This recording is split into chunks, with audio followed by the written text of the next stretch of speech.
Hello friends, నేను Shailaja Patibandla. Friends, ఇదేంటో చెప్పని చూద్దాం. ఇదేంటంటే మనకి మిల్ మేకర్ ఐడియా కదండి. మీకు మిల్ మేకర్ ఐడియా ఉంది కదండి. మిల్ మేకర్ క్రష్ అనమాట. అలా వస్తుంది మార్కెట్లో మనకి. చెక్క ప్యాకెట్లు అలా వస్తుందన్నమాట, పొడి పొడిగా ఉంటా. దాన్ని ఒక ఒక గ్లాసు ఒక గిన్నెలో వేసేసుకుని ఒక గ్లాస్ వాటర్ పోసి ఒక్క పొంగే రానివ్వాలండి. రానిస్తే ఏంటంటే మెత్తబడుతుంది చక్కగా. లేదంటే ముందర కూడా నానబెట్టుకోవచ్చు. అలా వడేసేయాలండి. వడేసేస్తే చక్కగా పొడి పొడిలాడుతూ ఉంటుంది. ఈ లోపల 2 ఉల్లిపాయలు, ఒక పచ్చిమిరపకాయ తీసుకుని చక్కగా సన్నగా తరుక్కుని తిరగమాత వేసుకుని దాంట్లో వేయించేసుకోవాలండి బాగా. వేయించేసుకున్నాక కొంచెం అల్లం వెల్లుల్లి పేస్ట్ వేయాలన్నమాట. చూడండి, కొంచెం వేగాలి. వేగినాక అల్లం వెల్లుల్లి పేస్ట్ వేసేసి కొంచెం పచ్చివాసన పోయే వరకు వేయించారనుకోండి బాగుంటుంది. అప్పుడు ఈ వడగట్టిన క్రష్ ఉంటుంది కదండి, అది వేసేయాలి. దాంట్లో ఏమైనా కొంచెం మీకు నీరుగా అనిపిస్తే కొంచెం పిండేసి వేసుకోవచ్చు. తర్వాత సరిపడి ఉప్పు వేసుకుని కాసేపు వేయించుకోవాలండి.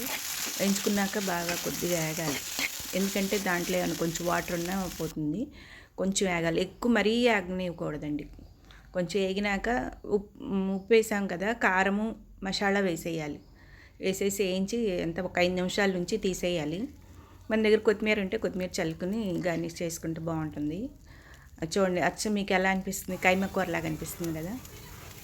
అట్లా పొడి పొడిలాడుతా చక్కగా కైమ కూరలాగే ఉంటుందండి. చపాతీలు, పుల్కాలు, దోశల్లోకి తినొచ్చు, అన్నంలోకి చక్కగా చాలా బాగుంటుందండి. టేస్ట్ ఒకసారి ట్రై చేయండి.